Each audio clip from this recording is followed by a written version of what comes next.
So hi friends, welcome to our channel. Friends, మనకి defence research and development organisation DRDO అనేటువంటి యొక్క కేంద్ర ప్రభుత్వ సంస్థ నుంచి ఆఫీషియల్గా మనకి పర్మనెంట్ ఆఫీసర్ స్థాయి పోస్టులకి సంబంధించి ఈ యొక్క జాబ్ నోటిఫికేషన్ అనేది రిలీజ్ చేయడం జరిగింది. ఈ యొక్క పోస్టులకి సెలెక్ట్ అయినటువంటి క్యాండిడేట్స్కి మంత్లీ వచ్చేసరికి 37,000 రూపీస్తో పాటుగా ప్లస్ హౌస్ రెంట్ అలవెన్సెస్ అనేవి కూడా మనకి పే చేయడం జరుగుతుంది. ఎలాంటి ఎగ్జామినేషన్స్ అంటూ కూడా మనకి ఏమి కూడా కండక్ట్ అయితే చేయరు guys. Male and female candidates అందరూ కూడా ఈ యొక్క జాబ్స్కి అప్లై అనేది చేసుకోవచ్చు. ఈ విధంగా ఇక నోటిఫికేషన్కి సంబంధించి కంప్లీట్ డీటెయిల్స్ అన్నిటిని కూడా ఈ యొక్క వీడియోలో డిస్కస్ అయితే చేద్దాం. సో ఎవరు కూడా స్కిప్ అయితే చేయదు గైస్. ఫస్ట్ టైం మన ఛానల్ని విజిట్ చేస్తున్నట్లయితే కనుక సబ్స్క్రైబ్ అయితే చేసుకుని బెల్ ఐకాన్ కూడా యాక్టివేట్ చేసి పెట్టుకోండి. ఇంకా ఎవరైనా వీడియోని లైక్ చేయనట్లయితే కనుక డెఫినెట్గా వీడియోని లైక్ చేసేటువంటి ప్రయత్నం అయితే చేయండి guys. Okay, let's start the video. So ఈ యొక్క నోటిఫికేషన్ ద్వారా భర్తీ చేసినటువంటి ఈ యొక్క పోస్టులకి సంబంధించి ఎవరెవరు అప్లై చేసుకోవచ్చు అని చూసుకున్నట్లయితే కనుక ఆల్ ఇండియా నేషనల్ సిటిజన్స్ అందరికీ కూడా మనకి ఈక్వల్ ఛాన్స్ అనేవి ఇవ్వడం జరిగింది. అంటే మీరు ఏ స్టేట్కి చెందిన వారైనా సరే ఈ యొక్క జాబ్స్కి అప్లై అనేది చేసుకోవచ్చు. సో ఈ యొక్క పోస్టులకి సంబంధించి ఎటువంటి అప్లికేషన్ ఫీజు అనేది కూడా మనం పే చేయాల్సినటువంటి అవసరం అయితే లేదు గైస్. ఆల్ క్యాండిడేట్స్ అందరూ కూడా ఈ యొక్క రిక్రూట్మెంట్కి ఫ్రీగా అప్లై అనేది చేసుకోవచ్చు. ఎటువంటి సింగిల్ రూపీ అనేది కూడా మనం పే చేయాల్సినటువంటి అవసరం అయితే లేదు. సో ఇక పోస్ట్కి సంబంధించి అప్లై చేసుకోవడానికి మీకు ఉండాల్సినటువంటి ఏజ్ లిమిట్ విషయానికి వచ్చేట్లయితే కనుక సో మీకు మినిమం ఏజ్ అనేది 18 ఇయర్స్ అయితే కంప్లీట్ అయి ఉండాలి. జనరల్ అభ్యర్థులు వచ్చరికి 28 ఇయర్స్ వరకు కూడా అప్లై అనేది చేసుకోవచ్చు. నెక్స్ట్ మనకి క్యాస్ట్ వైజ్గా కూడా ఏజ్ రిలాక్సేషన్స్ అనేవి ఉంటాయి కాబట్టి ఓబీసీ క్యాన్స్ వచ్చరికి 31 ఇయర్స్ వరకు, SC ST క్యాన్స్ వచ్చరికి 33 ఇయర్స్ వరకు కూడా అప్లై చేసుకోవడానికి ఛాన్స్ అనేది కల్పిస్తూ ఉన్నారు. నెక్స్ట్ ఈ యొక్క పోస్ట్లకి సెలెక్ట్ అయినటువంటి క్యాండిడేట్స్కి మనకి పే స్కేల్ అనేది ఏ విధంగా ఉంటుంది అని చూసుకున్నట్లయితే కనుక సో మనకి బేసిక్ పేనే 37,000 రూపీస్ అనేది పే చేయడం జరుగుతుంది. ఈ యొక్క బేసిక్ పేతో పాటు చాలా రకాల కేంద్ర ప్రభుత్వానికి సంబంధించి అలవెన్సెస్ అనేవి కూడా మనకి పే చేయడం జరుగుతుంది. లైక్ మనకి HRA అకామిడేషన్తో పాటుగా ఈ విధంగా అన్ని అలవెన్సెస్ కలుపుకుంటే దాదాపుగా మనకి 48,000 వరకు కూడా శాలరీ అనేది రావడం జరుగుతుంది. సో పోస్టుల వైజ్గా వేకెన్సీస్కి సంబంధించిన డీటెయిల్స్తో పాటు ఎడ్యుకేషనల్ క్వాలిఫికేషన్ విద్యా అర్హత విషయానికి వచ్చేట్లయితే కనుక ఈ యొక్క నోటిఫికేషన్ ద్వారా మనకి జూనియర్ రీసెర్చ్ ఫెలో అని చెప్పేసి ఈ యొక్క ఉద్యోగాలను అయితే రిక్రూట్మెంట్ అనేది చేయడం జరుగుతుంది గైస్. సో టోటల్గా మనకి 4 నెంబర్ ఆఫ్ వేకెన్సీస్కి సంబంధించి ఈ యొక్క జాబ్ నోటిఫికేషన్ అనేది రిలీజ్ చేయడం జరిగింది. సో ఈ యొక్క పోస్ట్కి సంబంధించి ఎడ్యుకేషనల్ క్వాలిఫికేషన్ విషయానికి వచ్చేట్లయితే కనుక సో ఎవరైతే BE ఆర్ బీటెక్ కానీ ME ఆర్ MTech అనేది ఎవరైతే కంప్లీట్ చేసినటువంటి క్యాండిడేట్స్ ఉంటారో వాళ్ళు మాత్రమే ఈ యొక్క జాబ్స్కి అప్లై చేసుకోవాల్సి అయితే ఉంటుంది.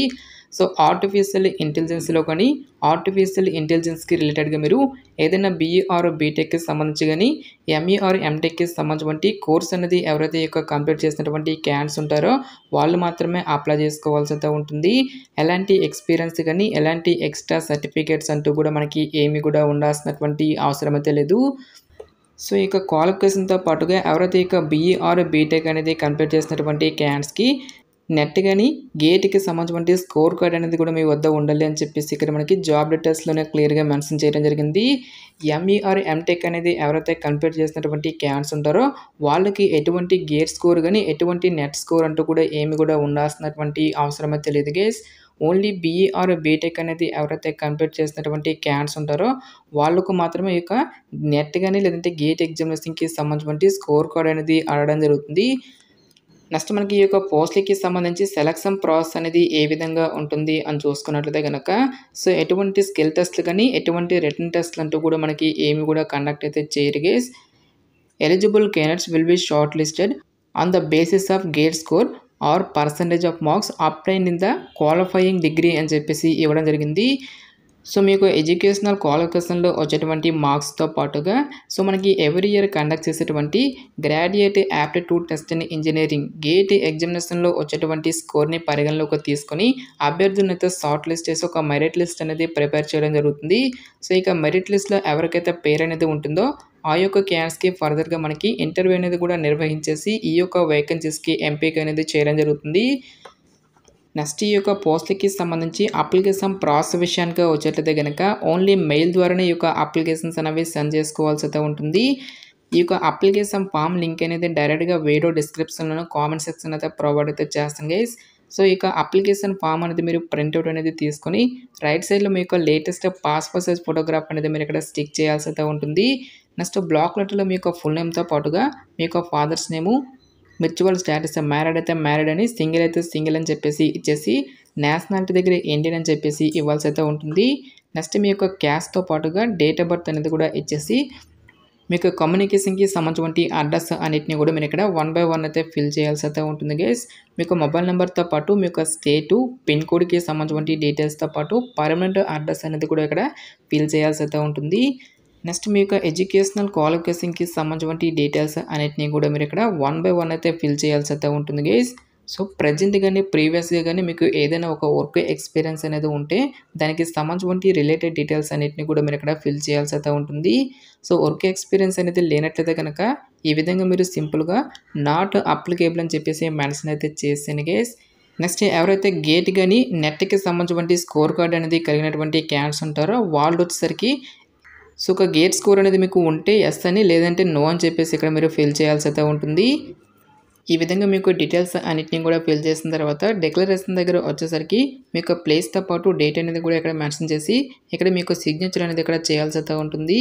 సో ఇక అప్లికేషన్ ఫామ్తో పాటు మీకు ఎడ్యుకేషనల్ క్వాలిఫికేషన్కి సంబంధించిన రిలేటెడ్ డాక్యుమెంట్స్, నెక్స్ట్ మీ యొక్క లేటెస్ట్ క్యాస్ట్ సర్టిఫికేట్తో పాటుగా డేట్ ఆఫ్ బర్త్కి సంబంధించిన సర్టిఫికేటు, నెక్స్ట్ ఎక్స్పీరియన్స్ అనేది ఉంటే దానికి సంబంధించిన సర్టిఫికేట్స్తో పాటుగా ఎక్స్ సర్వీస్మెన్ క్యాండిడేట్స్ వచ్చేసరికి నో అబ్జెక్షన్ సర్టిఫికేట్స్ అన్నిటిని కూడా మీరు అప్లికేషన్ ఫామ్కి అటాచ్ అనేది చేయాల్సి అయితే ఉంటుంది. సో ఇక సర్టిఫికేట్స్ అన్నిటిపై కూడా మీరు సెల్ఫ్ అటెస్టేషన్ అంటే మీ యొక్క సైన్ అనేది కంపల్సరీగా చేయాల్సి అయితే ఉంటుంది గైస్. సో ఇక సర్టిఫికేట్స్ అన్నిటిని కూడా ఫస్ట్ ఆఫ్ ఆల్ మీరు స్కాన్ చేసుకొని ఒక సర్టిఫికేట్స్ అన్నిటిని కూడా మీరు ఒక సింగిల్ పీడిఎఫ్లోకి మెర్జ్ అనేది చేసుకోవాల్సి అయితే ఉంటుంది. ఈ విధంగా మెర్జ్ చేసినటువంటి ఈ యొక్క పీడిఎఫ్ ఫైల్ అనేది ఏదైతే ఉంటుందో సో ఇక్కడ ఇచ్చేటువంటి ఈ యొక్క ఈమెయిల్ అడ్రస్కి ఆ యొక్క పీడిఎఫ్ అనేది మీరు సెండ్ చేసుకోవాల్సి అయితే ఉంటుంది. సో ఈమెయిల్ కనుక చూసుకున్నట్లయితే కనుక accounts.dysl.ai@gov.in అనేటువంటి ఈ యొక్క ఈమెయిల్ అడ్రస్కి మీరు ఆ యొక్క పీడిఎఫ్ అనేది మీరు సెండ్ చేసుకొని తిరిగి మళ్ళీ ఆఫ్లైన్లో అయితే మీరు సెండ్ చేసుకోవాల్సి అయితే ఉంటుంది గైస్. ఈ విధంగా మీరు ఈమెయిల్ ద్వారా అప్లికేషన్స్ అనేవి సెండ్ చేసిన తర్వాత మళ్ళీ ఆఫ్లైన్లో సెండ్ చేసుకోవాల్సి అయితే ఉంటుంది. సో ఇక సెల్ఫ్ అటెస్టెడ్ జిరాక్స్ కాపీస్ అన్నిటిని కూడా మీరు ఒక ఎన్వలప్ కవర్లో పెట్టేసి ఈ యొక్క ఎన్వలప్ కవర్పై టాప్లో మీరు application for the post of junior research fellow అని చెప్పేసి ఈ విధంగా మీరు టాప్లో మెన్షన్ చేయాల్సి అయితే ఉంటుంది. నెక్స్ట్ లెఫ్ట్ సైడ్లో వచ్చేసరికి మీ యొక్క అడ్రస్, రైట్ సైడ్లో వచ్చేసరికి మనకి నోటిఫికేషన్లో ఏ అడ్రస్ అనేది ఇచ్చారో ఆ యొక్క అడ్రస్ అనేది మీరు ఇక్కడ ఫిల్ చేయాల్సి అయితే ఉంటుంది. సో అడ్రస్ కనుక చూసుకున్నట్లయితే కనుక the director DRDO young scientist lab artificial intelligence doctor Raja Ramanna complex, Raj Bhavan circle, high grounds, Bengaluru 560001 అనేటువంటి ఈ యొక్క అడ్రస్కి మీరు speed post or registered post ద్వారా తిరిగి ఆఫ్లైన్లో అప్లికేషన్స్ అనేవి సెండ్ చేసుకోవాల్సి అయితే ఉంటుంది.